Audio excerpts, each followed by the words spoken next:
Okay, you guys are laughing without me. Hi, guys. We're back with Ryan Christopher, and we have a special guest for the beginning of this video on, oh my God, what happened to my face. But Sonia's with Cosmedix. She is the director of education and a wonderful person. How are you, my friend? I'm good. How are you doing? I'm glad you could pop in to say hi to Ryan so we could just sneak you into our little video series here. Oh, no problem. I'm going to sneak on back out then, you guys. Yeah. Talk to you later. Bye. Good to see you. Bye. It's always a fun day here in our Atlanta office. Right, look at Ryan. Actually, you bring up a whole other series, which is you have to have fun while you're doing this. If you are not having fun, if you don't love what you're practicing, get out, go find something else to do. It is so true. And I have to say, I've been stuck in some jobs where I said to myself, you know what? It's time to go. It's just time to go. But I'm so happy to be here. So happy to be representing Cosmedix. So it's a lot of fun. I'm having a good time. I love it. Well, you have a great crew. Let's leave it at that. So, okay, Ryan, it can be scary. What happened? What's the danger? Give us the little rundown. You're using chemical peels and... Yeah, so the thing is that chemical peels are acids that we're applying to people's skin. And sometimes I find that I receive questions and emails and pictures from some of our estheticians that say, oh my God, look at this picture and look what happened to my client's face. And 9 times out of 10, I'll look at the picture and I'll email them back and I'll say, yeah, that's what happens when you do a chemical peel. So, I mean, there's that understanding that really a chemical peel is creating a controlled wound on the skin in order to stimulate that healing response. But at the same time, you have to understand that there are a lot of variables. Every client is different. Every skin is different. Every skin has different layers of oils and composition that can affect how a peel can process. So with every client, you have to do a thorough skin analysis because things can go wrong. And that's why everything from training is just so important. Okay, we covered this a little bit. I actually jumped. I did these in the wrong order, but we covered this in the last video, which is you better get some consent forms before you start, right? Yes, consent forms are so important. And, you know, there's always that conversation of, you know, do these types of documents hold up in court?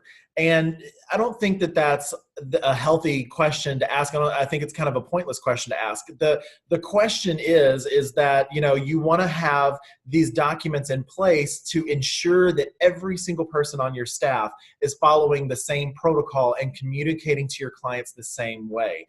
Because when we're doing these types of treatments, it's important to lay out all of the possibilities of things that may or may not happen whenever you're doing a service like this. And that way, at least your client is aware and they sign off saying, yes, you know, I understand and I confirm that I am voluntarily doing this service and signing up for this regardless of what may or may not happen. Right. And again, the explanation, yeah, you're going to turn red. Yeah, you're going to peel. That is the essence of what we're doing. All these things come out of the education part, which says, I understand what I'm doing to the skin, and then my client is going to understand it as well. So, okay, let's say something goes wrong or you're not clear. You got to stay calm. You can't get excited, right? How do you deal with that issue?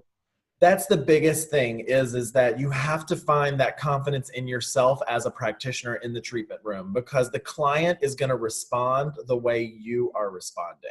So what I tell everyone is that when I'm in a treatment room and if I've applied a peel and I'm watching the skin very closely and I start to notice that the peel is starting to process a little bit deeper in certain areas of the face than I intended it to, and I check in with the client, we check for their level of tingling, their level of sensitivity. So if I apply a peel in my client's face, there's a certain area it's over processing, my client's saying, oh my God, this area is burning really bad. I can't tolerate it. It's really starting to hurt. Then you as a practitioner have to stay cool, calm, and collected. You have to say, okay, not a problem. Give me 1 minute. I'm just going to start to rinse and neutralize the peel. And so at that point, regardless of peel, for most peels, the best thing to do is just to start to rinse the face. Now, of course, depending on what peels you offer in your spa, I would always check with the manufacturer of those peels to ensure, because some certain peels, certain acids do require an actual ingredient to neutralize them. But alpha hydroxy acids, for example, will neutralize with water. So you can just start rinsing the face very calmly with cool water, but talk to the client, reassure them with a confident tone to say, okay, we're just going to start rinsing with cool water. This is going to deactivate the peel. You're going to continue to feel some tingling and some warmth, but don't worry, I'm just cooling it off. And you just continue to calm and speak confidently to them, and that will make a world of difference in how your client responds to you when they're starting to have that stimulus. Right. So there's two parts to the communication here. One, you have to feel confident that you know what you're, like when I've been to a good esthetician, their hands are, you read them through their hands, right? They're very confident in the way that they deal with the skin. I want you to address that. But the second part of it is you have to be a really good listener, right? You have to hear everything that your client is saying, and sometimes even the nuances of their body, right? If they're moving. Yeah, you get a lot of personalities, right? And those personalities, some personalities actually match with the way their nerve endings respond. I find that over the years of doing chemical peels, that clients that tend to be very hyperactive people and they have like high energy and they come into the spa and they're like real bubbling and I have to try to like bring their energy level down, they actually tend to be more sensitized to the activity of the peel. So when I find somebody that's very hyperactive, I automatically know in my brain, okay, when I apply the peel, I'm gonna say, now you're gonna feel a lot of warmth and tingling, but that's completely normal because I know that they're going to experience that. Same thing with somebody who's hypervascular, and this is why skin analysis is so important. When I'm cleansing someone and I notice that they flush up a lot in the service, that means that they're a little bit more hypervascular, which also means that they're gonna feel the burn or feel the tingle a lot more than somebody else.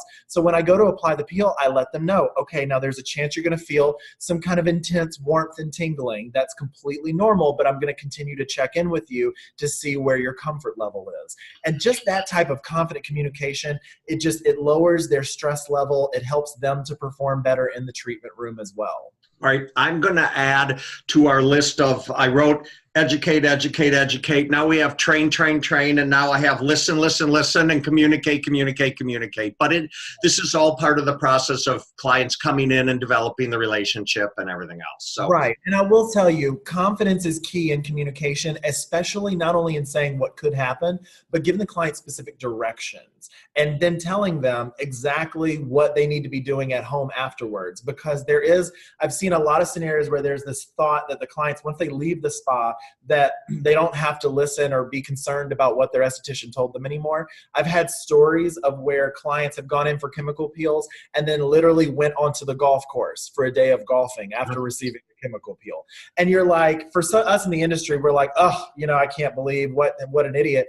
But common sense is not common. And we have to make sure that it's a protocol that we're giving the client every single bit of direction saying, these are the products you need to be using at home for the next week after your peel to encourage the best recovery. This is what you don't need to do.